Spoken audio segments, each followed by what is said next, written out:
dobrodošli u novu epizodu podcasta BN Priča koju posvećujemo veštačkoj inteligenciji u medijskim redakcijama, a u svetlu nedavnog deepfake skandala gde je Draganu Đilasu pomoću veštačke inteligencije montiran lik i glas na snimku koju su potom preneli Pink i Željko Mitrović. Iz tog razloga predstavnici opozicije su apelovali da se upotreba AI-a u proizvodnji medijskog sadržaja reguliše zakonom. Današnji gost je Ljubiša Bojić iz Instituta za veštačku inteligenciju i Instituta za filozofiju i društvenu teoriju. Dobrodošao, Ljubiša. Dobar dan. Da li postoji bilo kakva pravna kočnica koja bi sprečila ili sankcionisala pojedince da zloupotrebljavaju veštačku inteligenciju? Kada ovo kaže, mislim na nivou Srbije, u smislu nekih smjernica, globalno, Europske unije, ili na nivou same društvene mreže kao Facebook, Twitter, ne znam, YouTube? Postoje preporuke koje nisu obavezujuće. Ja sam učestvovao u izradi tih preporuka, ali one su samo to. Mi pretpostavljamo da će neke velike kompanije da to čitaju i da prolaze kroz tekst, da se trude da ih poštuju. Stavili smo i neku vrstu sandboxa, to je neki način probe da li vaš proizvod, neki vaš novi proizvod je etičan i odgovara tim preporukama. Mi smo se potrudili, ali to je samo prvi korak pred Zakon o veštačkoj inteligenciji koji još nije usvojen ni u Europskoj uniji i Americi. Veliki je problem jer je procedura dugačka za tako nešto, naročito u tim ogromnim sistemima, i jer svi mi čekamo te sisteme kako bismo implementirali neka njihova rešenja i prilagodili ih našoj situaciji, na primjer u Srbiji. Što se tiče konkretnog incidenta koji se desio, on predstavlja samo primjer šta sve može da se desi i za njega treba da čuju donosioci odluka u cijelom svetu, jer to se dešava i treba pokupiti te primjere širom sveta. Ovo je jedan od njih i verujem da je moguće napraviti regulativu. Na primjer, mi smo se sastali, naučnici iz celog sveta su se sastali na jednom samitu u Beču. Ovog leta imali smo 5-dnevni samit i mi smo tu pričali o potencijalnim zloupotrebama veštačke inteligencije. Jedan od značajnih predloga koji još nije usvojen, a treba da se usvoji u oktobru ili novembru ove godine kada bude bio drugi deo tog samita, jeste da automatizovano objavljivanje sadržaja koje kreira veštačka inteligencija treba da se zabrani naročito tokom izbornih kampanja. Zamislite da se ovako nešto desilo kada su protesti, kada je neki kritičan trenutak u državi i neko emituje na svim medijima poziv da se uradi nešto koje je poziv nekog opozicionara ili tako nešto. To jeste svakako upozorenje i nadam se da će se nešto desiti na globalnom nivou, jer mi samo pratimo ono što uradi Europska unija. Da li u svetu postoji sličan primjer ovakve zloupotrebe na ovom nivou u zemljama, ili dok si to bio u Beču? Da li ste razgovarali, doduše ovo je bilo skoro? Jeste, to je bilo skoro. Ne postoji da sam ja čuo neki sličan primjer, ali je možda dobro što se desilo, zato što će predstaviti... Služiti kao nauku ono svima. Tako je. Problem je što se interesi velikih tehnoloških kompanija kose sa interesama građana. Oni žele da ova oblast brzo napreduje. Zato su mnogi jezički modeli open source, a sada i najnoviji kompanije Meta, Llama 2, koji je veoma napredan i koji bilo koja osoba sa malo više novca može da instalira na svoj računar, ne na računar, već na nešto mnogo kompleksnije od toga, ali da kažemo da je sada možda potrebno 10.000 evra ili nešto više da bi taj jezički model stvarno zaživao i mogao da se koristi kako neko želi. Zašto je to u interesu velikih tehnoloških kompanija? Zato što one žele da razvijaju ovu oblast i one žele besplatnu radnu snagu. Oni će lako kupiti vašu kompaniju kada ona uspe i kada iznedri neko fantastično rešenje koje će njima biti korisno. I zato je njima u interesu da open source bude tako jak i da imamo besplatne jezičke modele. S druge strane, to je u interesu ljudima koji imaju malo više novca i volje da, na primjer, naprave botovske mašine koje su automatske, zasnovane na veštačkoj inteligenciji, ili u ovom slučaju da naprave televiziju koja je zasnovana na veštačkoj inteligenciji, što nije ništa zabranjeno i što je možda i dobra poslovna ideja, ali najveći problem predstavljaju upravo botovske mašine koje su automatizovane, da vi ne znate koji profil je fake, koji profil je pravi, i one se polako infiltriraju mnogo pre izbora u, na primjer, Twitter ekosistem i posle utiču na situaciju. Na primjer, vi možete da kažete nekom promptu da bude nešto između, nit za poziciju, nit za opoziciju, i da polako objavljuje neke stvari, da to bude veoma uverljivo, zato što je veštačka inteligencija sada dosegla taj nivo da može da proizvodi tekstove koji su verljivi, a kada te tekstove iskombinujemo sa, na primjer, zvukom, kao što se u ovom slučaju desilo, i slikom, možemo napraviti savršen deepfake. Tako da treba to regulisati što pre na globalnom nivou. A dok se ne reguliše, dakle, koje oruđe imamo u našim rukama, u smislu da li je jedina brana protiv zloupotrebe u stvari fact checker i javnost da kaže, da, prepoznajemo da je ovo AI generisana slika ili zvuk i nemojte to da obraćate pažnju, to je sve fake. Jeste, imamo fact checkere koji su ljudi, imamo timove nezavisnih fact checkera širom sveta koji su povezani sa društvenim mrežama i rade zajedno i proveravaju određene vesti i onda se ustanovi da je nešto fake news. Imamo i veštačku inteligenciju, neka rešenja koja to treba da rade. U stvari, pošto veštačka inteligencija nije savršena u tom smislu, ona samo upozori da nešto može da bude deepfake ili neki fake news i onda to ljudi provere. Trenutno je takva situacija, ali opet teško je doći do rešenja, naročito kada je ovaj najnovi napredak veštačke inteligencije u pitanju, jer on proizvodi originalan, intiman tekst najviše. Željko Mitrović, vlasnik Pinka, najavljuje pokretanje televizije koja će biti potpuno na bazi veštačke inteligencije.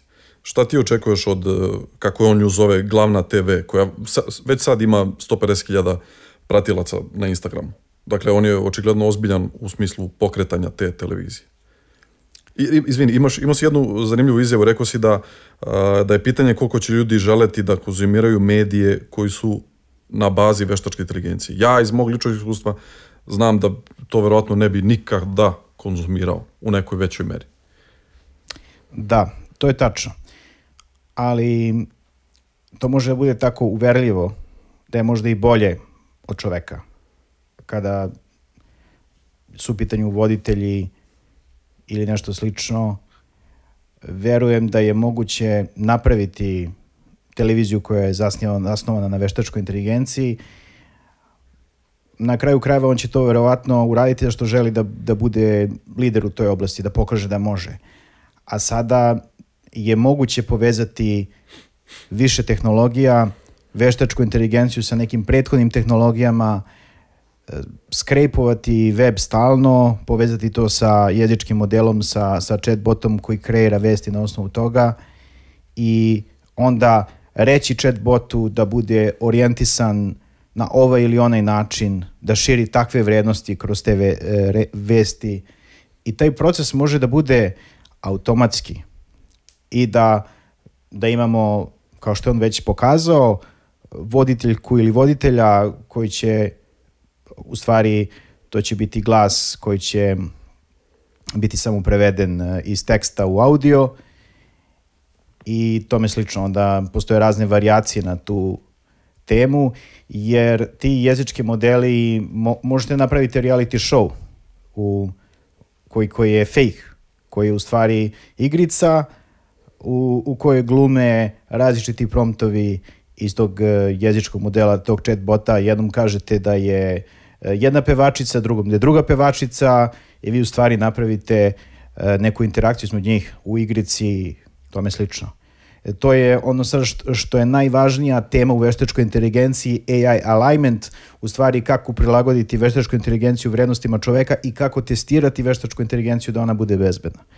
U ovom slučaju je to apsolutno moguće, tako da ne želim da dajem ideje, ali mogu da zamislim kuda sve to može da ode kada je sve dostupno trenutno za njega smiješan novac.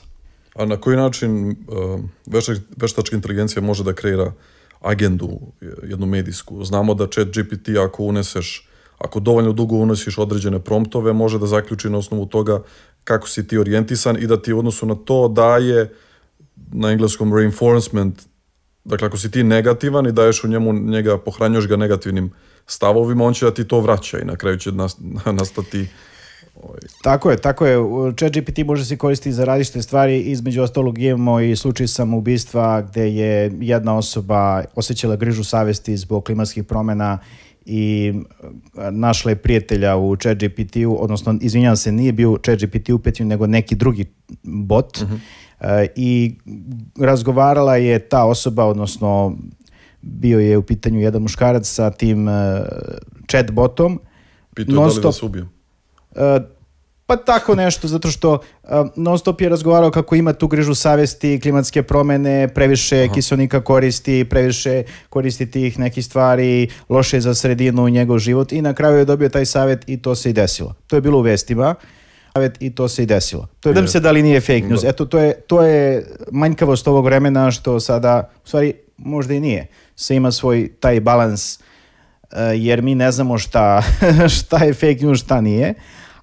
Ali ja sam to video od nekih ozbiljnijih medija da se desilo, kao i u tom slučaju, tako i u slučaju bilo kog konteksta. Vi postavljate kontekst kada govorite sa ChatGPT-om ili sa nekim drugim chatbotom i vi u stvari svoju agentu od početka kažete kako želite ta televizija da bude. Ono što je na početku, to je najvažnije i onda se sad taj prompt samo širi, raste i vi na osnovu toga u stvari vi trenirate taj svoj, sad to je možda pojednostavljeno, ali u tim kompleksnim rešenjima treniranja svog jezičkog modela vi unosite različite stvari. Ja mogu da ga testiram tako za nauku kao što dotični gospodin može da ga trenira za televiziju. Unosi nešto iz čega će on da uči, jer ti jezički modeli nisu sad samo kreatori teksta, već su i kognitivne mašine koje povezuju te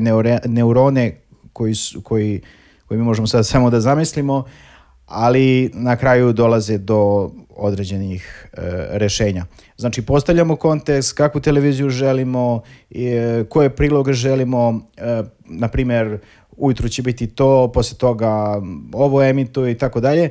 I onda sam taj tekst koji ulazi sa interneta, te vesti, on to formira u nešto šta želi, odnosno taj chatbot to formira i daje AI voditeljki da čita i onda ne znam da li imamo neki drugi programe sem vesti, ali vjerojatno će se krenuti od najjednostavnijih varijanti, uglavnom moguće. Koliko je srpsko stanovništvo izvešteno da prepozna deepfake ili deep voice? Možda mladi više, ali neki možda stariji prosječan konzument televizije. Koliko je on sposoban da prepozna deepfake na ekranu? Nekada su tu mladi ljudi koji su tek krenuli da koriste te nove tehnologije, koji su rođeni s mobilnim telefonima, sposobniji od nas da prepoznaju šta je deepfake, šta nije deepfake.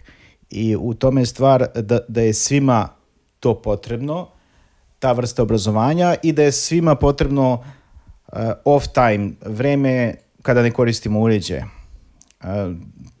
Jedna kompleksna stvar je to digitalno obrazovanje, a kod nas, kao i svuda u svetu, pošto je to nešto što je relativno novo, ljudi nisu spremni da se updatiraju. Deluje da će AI dodatno polarizovati praksu medija, onih tabloidnih za radikalizaciju, svoje tabloidne prakse i onih koji teže nekom etičkom izveštavanju u praksi etičkog izveštavanja, fact-checkinga, provere činjenica kao neko pomoćno sredstvo. Jel ti to isto tako vidiš? Tako je, ali ova strana vas uopšte ne čita, njih ne interesuje šta vi pišete, ne žele da koriste vaše informacije. Prema tome, ako se to još dodatno polarizuje, onda možete da zamislite kakva će situacija u budućnosti biti. Da, vidim to, polarizacija će biti izuzetno jaka i upravo je to ono na što mi upozoravamo kada sisteme za preporuke želimo da označimo kao visokorizični sistem veštačke inteligencije, zato što je to jednostavan sistem koji vam daje ono što vi želite da čujete i vidite i koji pravi, ima takve efekte, kolateralne efekte, kako da ih nazovem, side effects koji za društvo koji su veoma loši. A zamislite šta će ovaj novi sistem koji može da proizvodi intimne sadržaje samo za vas servirane, koje šta će on da proizvede kada nećemo znati ko je lažni profil, ko nije lažni profil.